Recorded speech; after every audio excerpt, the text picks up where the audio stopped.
Hey everyone, welcome back. Let's continue with the item options setup and do some updates so that we can display our equipment slots on screen. The first thing I want to do is head back to item options, and we already set this up here. So we're going to do something similar by utilizing this macro again.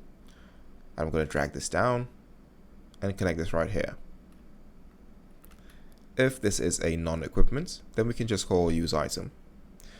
But if it is an equipment, then as I mentioned before, we'll need to do a series of function calls. I'll then get these two variables again, drag off, and if it's not already equipped, then we can just call equip item by data asset.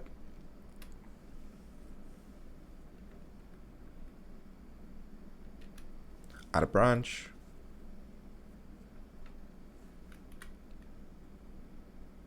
And if this returned successfully, we can just connect this right here so that it can remove the item options from screen. Now, what if it's already equipped? Then we can just get this again and call unequip item by data asset.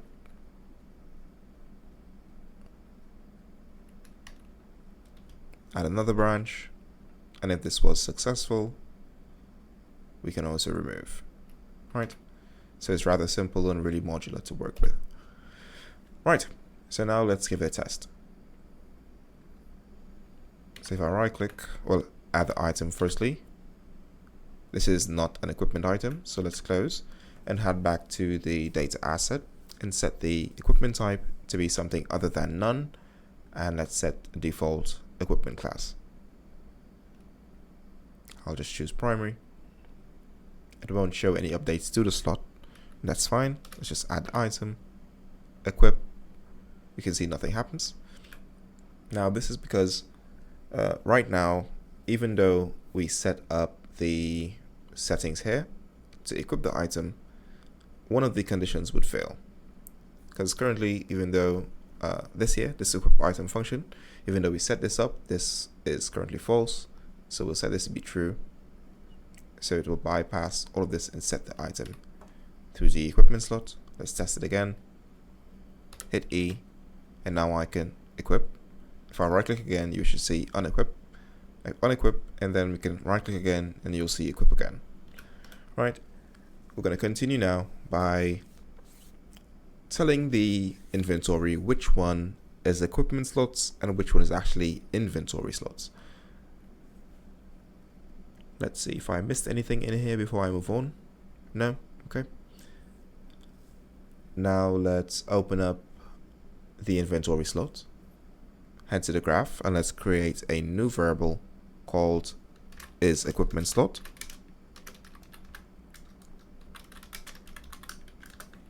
I'll make this instance editable and expose on spawn. I can now close this and head over to my slot holder, head to my event graph, and in the create inventory slots function, I can refresh this widget creation to get access to the equipment slot, and I'll leave this as false. I'll then duplicate this create inventory slots function and rename it to be create equipment slots. Let's set this up. From the AC inventory, we can get the equipment size variable and connect it here. With that done, I'll need to set isEquipmentSlot to be true for this one. For the inventory slots, I'll duplicate this variable and rename it to be equipment slots. Drag it onto this to replace it, and that's that. Everything else here is already set up. Next, I'll duplicate refresh inventory slots and rename it to be refresh equipment slots.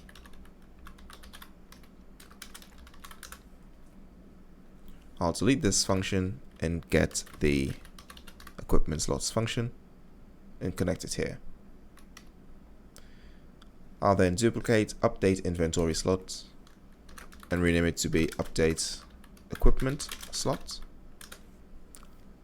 all I'll need to do in here is drag the equipment slots variable onto this one, and I'll rename the input to be equipment slot. I can close this, and back in the refresh equipment slots function, I'll delete this function and bring in the new update equipment slot function. With that done, let's see, I'm going to duplicate the initialize slot holder, and I'll call this initialize equipment. So we have the reference here. This is fine. I'll then replace inventory with equipment slots for here and here. I'll delete this create inventory slots function as well as this one, and then I'll drag in create equipment slots and refresh equipment slots. Lastly, we need to access the event dispatcher, so I'll delete this and call refresh. Well, actually we need to bind, so bind event to refresh equipment slot, sorry. Connect the create event pin, and let's create a matching function. Now, again, I'm going to open up my inventory, copy the name of the dispatcher, head back to my slot holder here, and paste the name for this function. So we know it's the same thing. And then I'll call refresh, actually update equipment slot, connect it here, and that's that. Next, we can create our main HUD, because our equipment slots will be persistent on our screen at all times throughout the game. So I'll head to core files and create a new folder called widgets, open it up, and I'll create a new user interface widget blueprint, and I'll name this WB main HUD. Now we need to display this on our screen at all times, so let's open up the RPG HUD. I'll then duplicate the create inventory widget function, call this create main HUD. I'll select the main HUD widget class, delete this from here, promote this to a variable, and I'm going to call this main HUD. Connect this to your add to viewport pin, and you don't need any output, so I'll delete this, and I'll then replace the variable right here. Right, this is ready. So now let's get the event begin play. Hold P on your keyboard and left click to create this quickly.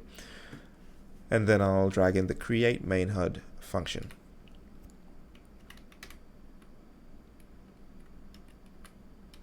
Right, this is done.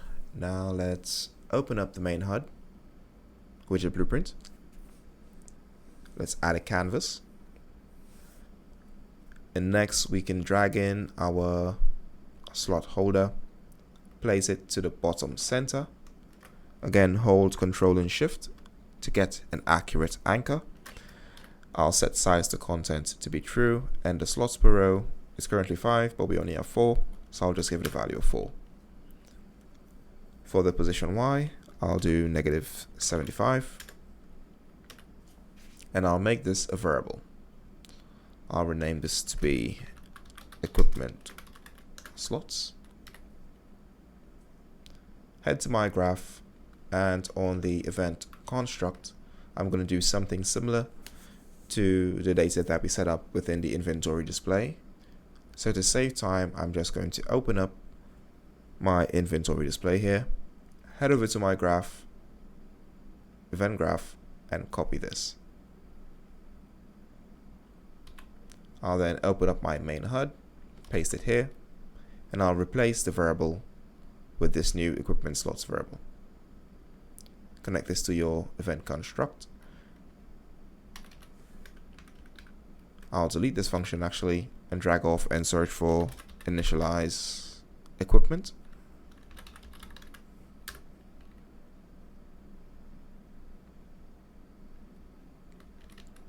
and connect your main inventory as the input. Right, now what should happen is when you hit play, you should see your main HUD that contains your equipment slots on screen. So let's hit play and see. Right, so we have our 4 equipment slots. We can open our inventory, we can close it, we can add an item, equip, it's now equipped to the slots. Right now we can click here, we don't want that, so we can fix this very soon. I can right click it, unequip it as well, and you can see it's removed. We can still drop the item and do whatever we need to do. So let's fix the little issue where we can right click on the equipment slots and get the item options. I'm going to open up the inventory slot, widget blueprint, head over to my graph, and let's open up the on drag detected function. And we'll do if equipment slot is false. So I'll do if this is not true. I'll convert this to a pure get, and then do if the slot contains an item is true, but the equipment slot part of it is false. Only then can we detect the drag.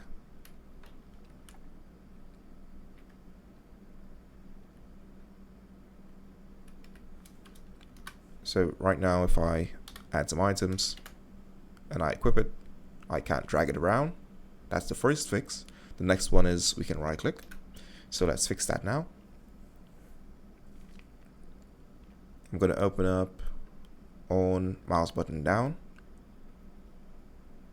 I'm going to add a pin to this and boolean, and I'm going to copy it from here. So if is equipment slot is false. So now this will restrict us from creating the item options for the equipment slots. And we have one more issue, or possible issue I would think. Right, so we can equip, we can't drag it, we cannot right click and create no options, that's fine. But I believe we might have an issue where if we drag this from one slot to the next. Okay, so we don't have that issue, maybe? Yeah, so we have it. So the on drop functionality. So let's add that exact same condition to the on drop function. So I'll copy this, head over to on drop.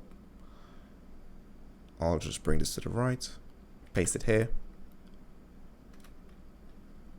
add a branch, and connect this. I'll then get the operation as a local variable.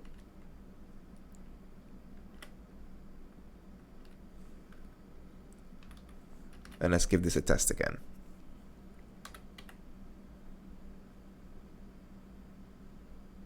Right, so we don't have that issue anymore. So we can unequip this, we can equip it again, cancel, and right now if we drop the item, it gets removed from our inventory, it gets spawned in the world, but it doesn't get unequipped. And we can fix the drop item function within our inventory component in the next episode. That's it for this one, guys. See you in the next one.